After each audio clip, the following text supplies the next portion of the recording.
નમસ્કાર દર્શક મિત્રો, રિયલ સમાચારમાં આપનું સ્વાગત છે। સમાચારોની શરૂઆત કરતા પહેલા એક નજર કરીએ આજના મુખ્ય સમાચાર પર। સુરતમાં આચાર્યની બદલી થતા વિદ્યાર્થીઓ અને વાલીઓનો ચક્કાજામ, ઉગ્ર વિરોધ કરાયો। જ્વેલર્સની દુકાનમાં નજર ચૂકવી દાગીનાની ચોરી કરતી મહિલાઓની ગેંગની ધરપકડ કરાઈ।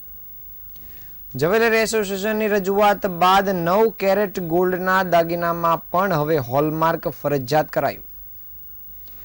અઠવા ગેટ ચોપાટીની જમીનની લીઝ પૂરી થયા છતાં મનપાએ પરવાનગી વગર દુકાનો પાડી ભાડે આપતા વિવાદ સર્જાયો।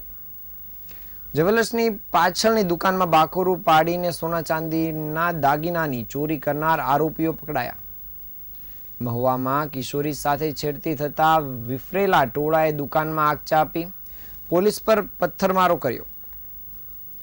સમાચાર વિગતે જોઈએ। સુરતના કઠોદરા વિસ્તારમાં આવેલી એક સરકારી શાળા ક્રમાંક 385માં આજે સવારથી જ ભારે તંગદિલીનો માહોલ સર્જાયો હતો। શાળાના આચાર્ય કલ્પેશભાઈ પટેલની અચાનક બદલીના આદેશને પગલે મોટી સંખ્યામાં વિદ્યાર્થીઓ અને વાલીઓ રસ્તા પર ઉતરી આવ્યા હતા અને ચક્કાજામ કરીને ઉગ્ર વિરોધ પ્રદર્શન કર્યું હતું। આ દરમિયાન પોલીસ અને વિરોધ કરી રહેલા વાલીઓ વચ્ચે ઘર્ષણ પણ સર્જાયું હતું।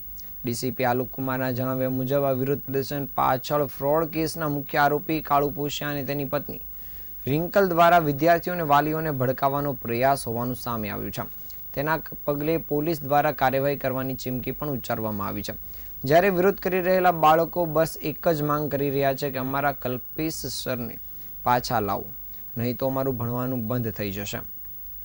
વિદ્યાર્થીઓ અને વાલીઓમાં આચાર્ય કલ્પેશ પટેલની બદલીને લઈને ભારે આક્રોશ જોવા મળી રહ્યો છે। તેઓ કલ્પેશ પટેલને ફરીથી શાળાના આચાર્ય તરીકે લાવવામાં આવે તેવા સૂત્રોચ્ચાર કર્યા હતા।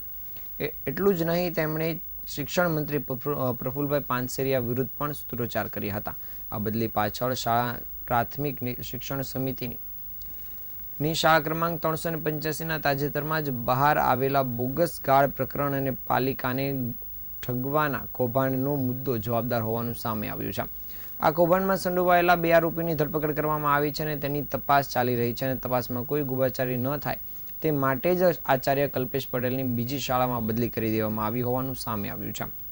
ડીસીપી આલોક કુમારે જણાવ્યું હતું કે કાળુ પોશિયા એ આ ફ્રોડ કેસનો મુખ્ય આરોપી છે અને તેની સામે અગાઉ પણ ગુનો દાખલ થયેલો છે। તેની લસકાણા પોલીસ દ્વારા ધરપકડ કરવામાં આવવાની સાથે જ કાળુ પોશિયાએ પોતાની પત્ની રિંકલની મદદથી વિદ્યાર્થીઓ અને વાલીઓને ભડકાવ્યા હતા। તેમણે ઉમેર્યું હતું કે વિરોધ પ્રદર્શનમાં વિદ્યાર્થીઓનો ઉપયોગ કરવો તે ગેરવ્યાજબી અને ખૂબ જ ગંભીર બાબત છે અને વિદ્યાર્થીઓનો ઉપયોગ કરનારાઓની સામે પણ પોલીસ કાર્યવાહી કરશે।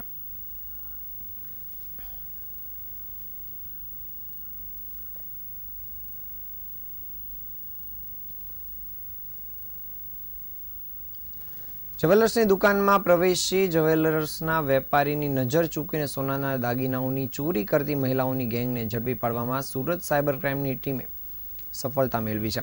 પોલીસે 3 મહિલા અને 1 પુરુષને ઝડપી પાડી 2.5 લાખ રૂપિયાનો મુદ્દામાલ કબજે કર્યો છે। સુરત શહેરમાં ગત 15 જુલાઈ 2025ના રોજ બપોરના સમયે મહિધરપુરા વિસ્તારમાં આવેલા ટાવર રોડ ચોકસી બજારમાં આવેલ શાહ ભરત કુમાર છોટાલાલ ચોકસી નામની દુકાનમાં 3 અજાણી મહિલાઓ પ્રવેશ કર્યો હતો અને જ્વેલર્સના વેપારીની નજર ચૂકવી 3,92,000 રૂપિયાની સોનાના દાગીનાની ચોરી કરી ફરાર થઈ ગયા હતા। આ મામલે સુરતના મહિધરપુરા પોલીસમાં ગુનો નોંધવાની સાથે તપાસ કામગીરી શરૂ કરાઈ હતી। આ બનાવને પગલે સુરત ક્રાઇમ બ્રાન્ચ પોલીસની ટીમે તપાસ હાથ ધરીને અમદાવાદ ગ્રામ્યના ધોળકા શહેરના મલાવ તળાવ પાસેથી આરોપી જોશનાબેન દેવીપૂજક, સુનીબેન દેવીપૂજક અને ચકુબેન ઠાકોર ઉપરાંત ધીરજકુમાર ઠાકોરને ચોરીમાં ગયેલ મુદ્દામાલ સાથે ઝડપી પાડ્યા છે। પોલીસ તપાસમાં મહિધરપુરા પોલીસમાં નોંધાયેલો ગુનો ડિટેક્ટ થયો છે અને પોલીસના જણાવ્યા અનુસાર પકડાયેલા આરોપીઓ અલગ અલગ શહેરમાં આવેલ જ્વેલર્સની દુકાને ટાર્ગેટ કરી એકી સાથે જ્વેલર્સની દુકાનમાં પ્રવેશ કરતા અને જ્વેલર્સના વેપારીની નજર ચૂકવી સોના ચાંદીના દાગીનાની ચોરી કરતા હતા અને ચોરી કરેલા સોનાના દાગીના વેચાણ કરી જે તે આર્થિક ફાયદો થાય તે સરખે ભાગે વહેંચી લેવાની ટેવવાળા હતા। વધુમાં જોશનાબેન દેવીપૂજક સામે અમદાવાદ શહેરના ખોખરા અને નરોડા પોલીસ સ્ટેશનમાં કુલ 2 ગુના નોંધાયેલા હોવાનું પણ સામે આવ્યું છે। હાલ પોલીસે આ ટોળકીની વિરુદ્ધમાં આગળની તપાસ કામગીરી શરૂ કરી છે।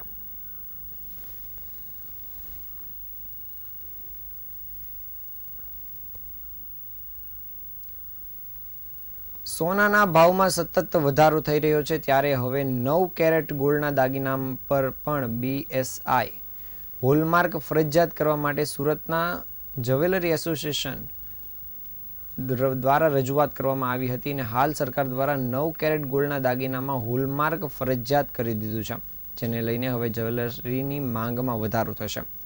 અત્યાર સુધી હોલમાર્ક માત્ર 14 કેરેટ, 18 કેરેટ અને 22 કેરેટ સોનાના દાગીના પર જ રાખવામાં આવતું હતું, પરંતુ દિવસે ને દિવસે સોનાના ભાવમાં ધરખમ વધારો થવાથી સામાન્ય લોકોને સોનું ખરીદવું મુશ્કેલ બન્યું છે. આવી પરિસ્થિતિમાં સસ્તું સોનું ખરીદવા માટે 9 કેરેટ ગોલ્ડ સોનાના દાગીના પર હોલમાર્ક ફરજિયાત કરવાની માંગ ઉઠી હતી અને સરકાર દ્વારા 9 કેરેટ સોનાના દાગીના પર હોલમાર્ક ફરજિયાત કરવાની મંજૂરી આપવામાં આવી છે.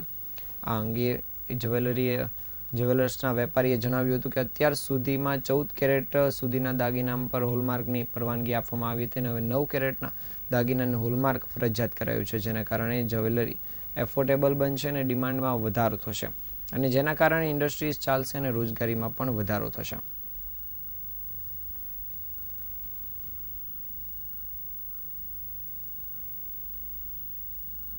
ખુશાલભાઈ જ્વેલર્સમાં દીપકભાઈ વાત કરી રહ્યો છું.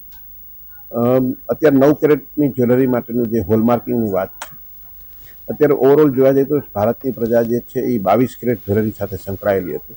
લોકો 22 કેરેટની જ્વેલરી પહેરતા, પછી જેમ ધીરે ધીરે 18 કેરેટની વેરાયટી આવી એટલે લોકો 18 કેરેટમાં થોડું રૂપાંતર થયા. હવે અત્યારે જે રીતના સોનાના ભાવ વધેલા છે અને લોકોમાં એક અસમજનું માહોલ હતું. લોકોને એવું હતું કે 22 કેરેટની જ્વેલરીની રિટર્ન વેલ્યુ મળે છે, પણ 18 કેરેટની, 12 કેરેટની, 14 કેરેટની અને 9 કેરેટની જ્વેલરીની રિટર્ન વેલ્યુ નથી આવતી. તો જ્યારે ગવર્મેન્ટનું હોલમાર્ક કરેલી જ્વેલરી હોય છે ત્યારે એનું 100% રિટર્નની પૂરેપૂરી શક્યતાઓ હોય છે. વેપારી તરફથી પણ 100%માં પાછું રાખી લેવામાં આવતું હોય છે.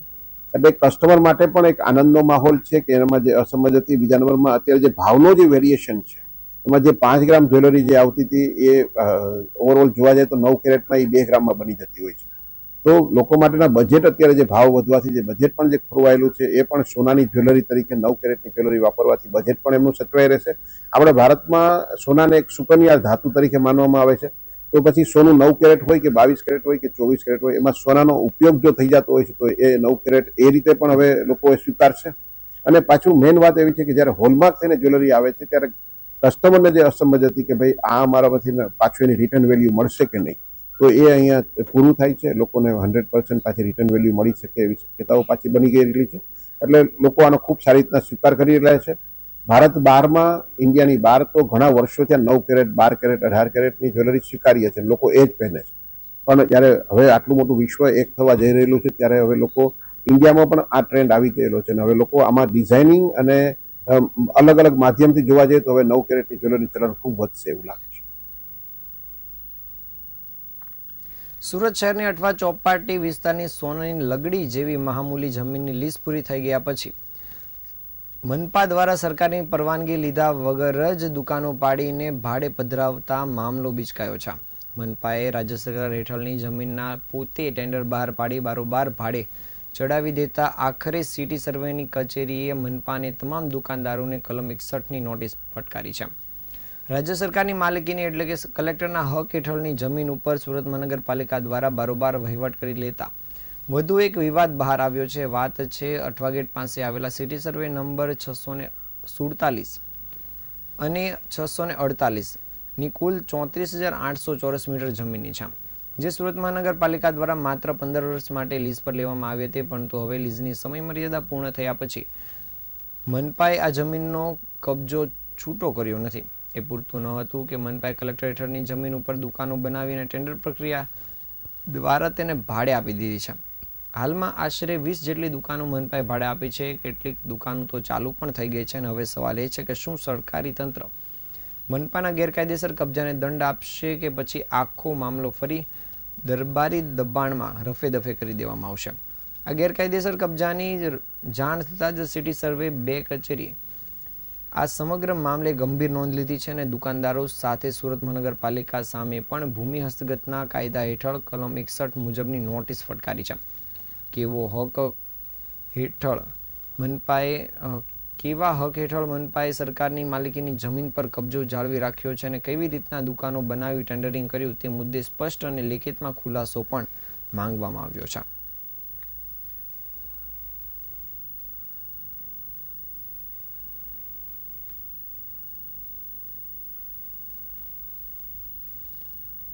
જ્વેલર્સની દુકાનની પાછળ દિવાલમાં બાકોરું પાડી સોનાના ચાંદીના દાગીના અને રોકડની ચોરી કરી નાસી છૂટેલા ઈસમોની સુરત ક્રાઇમ બ્રાન્ચ પોલીસની ટીમે ઝડપી પાડ્યા છે. તેમજ સોના ચાંદીના દાગીના સહિત 1,40,000નો મુદ્દામાલ પણ જપ્ત કર્યો છે. ઉપરાંત સુરતના પાંડેસરા તેમજ ગાંધીધામના અંજાર પોલીસ સ્ટેશનમાં નોંધાયેલા ઘરફોડ ચોરીના ગુનાનો પણ ભેદ ઉકેલી નાખ્યો છે.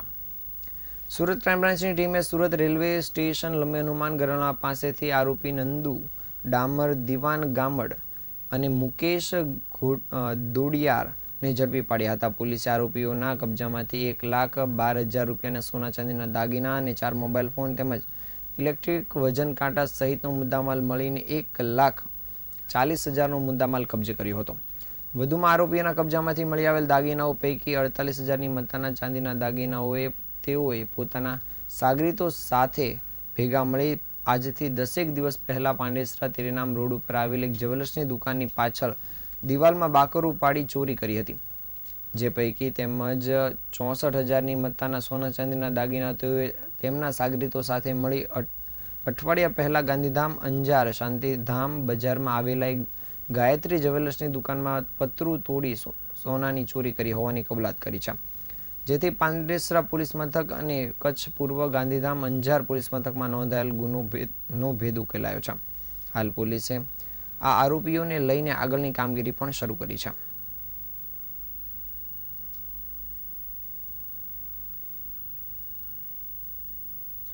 સુરત જિલ્લાના મહુવાના કરચેલિયા ગામે એક 12 વર્ષીય સગીરાની પરપ્રાંતીય યુવકે છેડતી કરી હોવાના આક્ષેપ સાથે આદિવાસી સમાજના આગેવાનો મોટી સંખ્યામાં રાત્રે કરચેલિયા ગામે ભેગા થયા હતા. વિફરેલા ટોળાએ ભેગા મળી યુવાનની દુકાનનો સામાન સળગાવી દુકાનને પથ્થરમારો કરી મોટું નુકસાન કર્યું હતું. પોલીસે ટોળાને કાબૂમાં લેવાનો પ્રયત્ન કરતા ઝપાઝપી થઈ હતી અને થોડો સમય માટે કરચેલિયા ગામનું વાતાવરણ તંગ થઈ ગયું હતું. ઘટનાને પગલે ગામમાં તેમજ સ્ટેટ હાઈવે પર ભારે ટ્રાફિક જામ સર્જાયો હતો. મહુવા તાલુકાના કરચેલિયા ગામે 12 વર્ષીય સગીરા શુક્રવારે રાત્રે રડતા રડતા શાળાએ પહોંચતા શાળાની શિક્ષિકાએ સગીરાને રડવાનું કારણ પૂછતા કરચેલિયા બજારમાં રાજા નોવેલ્ટી નામની દુકાન ધરાવતા કિશન મારવાડીએ શરીરે અડપલા કર્યા હોવાનું જણાવતા જ શિક્ષિકાએ ઘટના અંગે ગામના સરપંચને જાણ કરતા ત્વરિત મહુવા પોલીસને ઘટના અંગે જાણ કરતા પરપ્રાંતીય યુવાનને મહુવા પોલીસે ઝડપી લીધો હતો. જ્યાં દિવસ દરમિયાન તપાસ અને પૂછપરછ ચાલ્યા બાદ સગીરાના પરિવારજનોને ઘટનાની અંગે ફરિયાદ આપવાનું ટાળતા પોલીસે પરપ્રાંતીય યુવાનને સાંજે છોડી મૂક્યો હતો. સગીરાની છેડતી કરનાર પરપ્રાંતીય યુવાનને પોલીસે છોડી મૂકવાના સમાચાર વાયુ વેગે ફેલાતા મોટી સંખ્યામાં કરચેલિયા તેમજ આજુબાજુના ગામના આદિવાસી સમાજના યુવાનો કરચેલિયા ગામે ભેગા થઈ ગયા હતા અને આ ઘટનાનો વિરોધ શરૂ કર્યો હતો. 2,000થી વધુ વ્યક્તિઓનું ટોળું ભેગું થતાં કરચેલિયા ગામનું વાતાવરણ તંગ બન્યું હતું અને ટોળાએ સગીરાની છેડતી કરનાર પરપ્રાંતીય યુવાનની દુકાનમાં પથ્થરમારો શરૂ કર્યો હતો. કેટલાકે સામાન બહાર કાઢી આગ ચાંપી હતી. આ ઘટના અંગે પોલીસને જાણ થતાં પોલીસ પણ રાત્રિ દરમિયાન ઘટનાસ્થળ પર દોડી આવી હતી. ટોળાએ પોલીસનો પણ ડર રાખ્યા વગર પોલીસની હાજરીમાં દુકાન પર પથ્થરમારો કરીને સામાનમાં આગ ચાંપી હતી. ટોળાને અટકાવવા જનાર પોલીસ સાથે પણ ટોળાએ ઝપાઝપી કરી હતી અને પોલીસ પર પણ પથ્થરમારો કરતા એક પોલીસને માથામાં ઈજા થઈ હતી. જ્યારે કરચેલિયા ગામ જિલ્લાની પોલીસ ખડકી દેવામાં આવતા અને ફાયરની ટીમને પણ સ્ટેન્ડ બાય રાખવામાં આવી છે. હાલ આ ગામમાં તંગદિલીભર્યું વાતાવરણ છે તેમજ હાલ પોલીસને પણ સ્ટેન્ડ બાયમાં રાખવામાં આવી છે.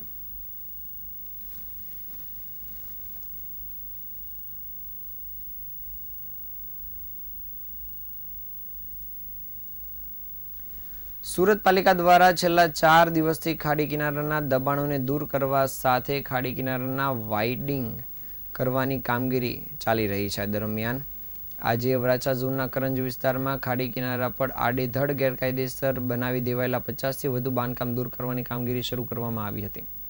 જો કે સંખ્યાબંધ દબાણ કરનારા હોવાથી પાલિકાના સિક્યુરિટી ગાર્ડ ઉપરાંત 150થી વધુ પોલીસ કર્મચારીઓનો બંદોબસ્ત સાથે દબાણ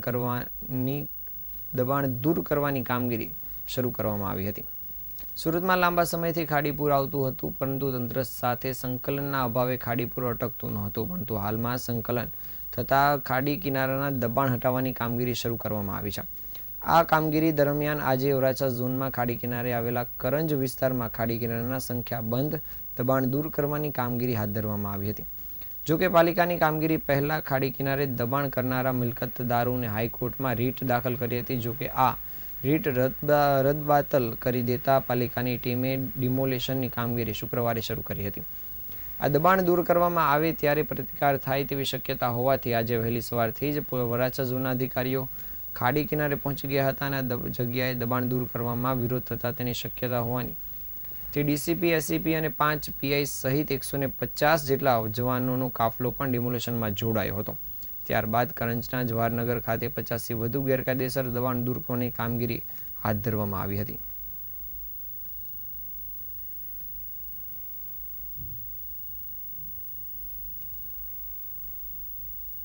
वराछा पुलिस स्टेशन के विस्तार में लंबे हनुमान चौकी में जो अपना बूट भवानी मंदिर है उसके पास कोयली खाड़ी करंज टीपी स्कीम नंबर 3 में गैरकायदेसर जो बांधकाम किया गया है खाड़ी के विस्तार में, उसमें पूरी बंदोबस्त के साथ ये डेमोलिशन का काम चल रहा है. यहाँ पे एसएमसी के जो भी इंजीनियर हैं, डिप्टी म्यूनिसिपल कमिश्नर और साथ में मामलतदार भी हाजिर हैं. साथ में पुलिस की 150 जवान, जिसमें एक डीसीपी, एक एसीपी और पूरे शहर के डिफरेंट पुलिस स्टेशन से पुलिस के जवान हाजिर हैं. और ये डेमोलिशन जो है काफ़ी बड़ा डेमोलिशन है, जिसमें हम मोर देन 45 जो खाते हैं उनका डेमोलिशन कर रहे हैं. इसमें हमने इनको नोटिस ऑलरेडी एसएमसी की तरफ से इशू हो गया था खाली करने का, फिर भी इन्होंने खाली नहीं किया. इसके बेसिस पे हमने पुलिस का उपयोग करके लोगों को समझा बुझा के यहाँ से बाहर भेजा है. और यहाँ पे अभी डेमोलिशन का काम चल रहा है. और अभी ये मोर देन 500 मीटर्स 500 मीटर जितना लंबा विस्तार है जिसकी खाड़ी में इंक्रोचमेंट किया हुआ है, उस पूरे विस्तार को हम डेमोलिश करेंगे. और जो भी अपना काम है उसको पूरी श्रद्धा से और निष्ठा से करने के लिए यहाँ पे कांस्टेंट सुपरविजन 4 पीआई और एक एसीपी और डीसीपी लगातार यहाँ पे हाजिर हैं. શેર બજારમાં ઊંચા વળતરની લાલચ આપીને ભોળા નાગરિકોને છેતરતી દુબઈથી સંચાલિત આંતરરાષ્ટ્રીય સાયબર ક્રાઇમની ગેંગનો સુરત ક્રાઇમ બ્રાન્ચ પોલીસે પર્દાફાશ કર્યો છે. આ ગેંગે બેંક ખાતાઓ અને આંગળીયા મારફતે 1400 કરોડથી વધુનું અર્ધધ કૌભાંડ આચર્યું હોવાનું પણ તપાસમાં સામે આવ્યું છે. આ મામલે અત્યાર સુધીમાં 4 આરોપીની ધરપકડ કરવામાં આવી છે, જેમાં ડેનિસ ધાનક, જયસુખ પટોળિયા, યશ પટોળિયા અને હાલમાં ઝડપાયેલા અજય ઉર્ફે ગોપાલ ભિંડીનો સમાવેશ થાય છે. આ ગેંગ વિરુદ્ધ ભારતના 23 રાજ્યોમાં કુલ 171 ફરિયાદો નોંધાઈ છે, જે આ કૌભાંડનો વ્યાપક દર્શાવે છે. સાયબર ક્રાઇમ સેલની તપાસમાં આંતરરાષ્ટ્રીય ગેંગની મોડસ ઓપરેટિંગનો પર્દાફાશ થયો છે. આ ગેંગ મુખ્યત્વે ખાસ કરીને ખોટી કંપનીની સ્થાપના કરીને લોભામણી સ્કીમો લોકોને આપવામાં આવતી હતી અને પૈસાની ઉઘરાણી ઓનલાઈન અને આંગળીયા દ્વારા થતી હતી. તેના દ્વારા અત્યાર સુધીમાં 100 કરોડના વ્યવહારો થયા હોવાનું પણ સામે આવ્યું છે. તેમજ મલ્ટીલેવલ માર્કેટિંગ સ્કીમ દ્વારા લોકોને ઠગવામાં આવતા હતા. લોકોને મલ્ટીલેવલ માર્કેટિંગ સ્કીમમાં રોકાણ કરવા માટે પણ પ્રોત્સાહિત કરવામાં આવતા હતા અને તેના દ્વારા વધુ લોકોને આ જાળમાં ફસાવાતા હતા. સાયબર સેલ દ્વારા અત્યાર સુધીમાં 4 આરોપીની ધરપકડ કરવામાં આવી છે, જેમાં અજય ઉર્ફે ગોપાલ ભિંડી, ડેનિસ ઉર્ફે હેમલ ધાનક, જયસુખ પટોળિયા અને યશ પટોળિયાનો સમાવેશ થાય છે. હાલમાં ઝડપાયેલા આરોપી અજય ઉર્ફે ગોપાલ ભિંડીના રિમાન્ડ દરમિયાન સાયબર ફ્રોડની ઘટનાને કઈ રીતે અંજામ આપવામાં આવતો હતો અને તેમાં અન્ય કેટલા લોકોની સંડોવણી છે તેને લઈને પોલીસ દ્વારા ઊંડાણપૂર્વકની તપાસ કામગીરી શરૂ કરાઈ છે.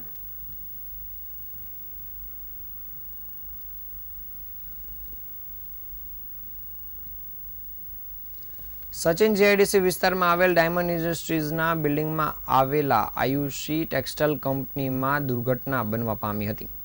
માહિતી મળ્યા મુજબ કંપનીના બીજા માળે સ્થિત ગુડ્સ લિફ્ટમાંથી નીચે ઉતરતી હતી ત્યારે ત્રીજા માળથી સારથી ફેબ્રિક્સની ટ્રોલી અચાનક તૂટી પડી હતી અને પરિણામે એક મહિલાને ભારે ઈજા થઈ હતી. આ ટ્રોલી પડવાના કારણે લિફ્ટ પાસે હાજર એક સફાઈ કામદાર મહિલાને ગંભીર ઈજા પહોંચી હતી અને દુર્ઘટનામાં ઈજાગ્રસ્ત મહિલાને તાત્કાલિક સારવાર માટે હોસ્પિટલ ખસેડવામાં આવી હતી. જોકે 35 વર્ષીય આ મહિલા, જે 4 સંતાનોની માતા છે, તેણે 2 દિવસની સારવાર પછી દમ તોડ્યો હતો. મૃતકના પરિવારજનોનો વળતરની માંગ સાથે મૃતદેહ સ્વીકારવાનો ઇનકાર કરવામાં આવ્યો હતો. જોકે આ દરમિયાન તણાવપૂર્વકની સ્થિતિ પણ સર્જાઈ હતી, પરંતુ પોલીસને સમજાવટ બાદ તેમના દ્વારા આગળની કામગીરી શરૂ કરવામાં આવી હતી. હાલ પોલીસ દ્વારા આ સમગ્ર મામલે તપાસ કામગીરી શરૂ કરવામાં આવી છે અને કામદારોની સલામતી માટે ઉદ્યોગો ઉપર ફરી એકવાર સવાલો ઉઠ્યા છે.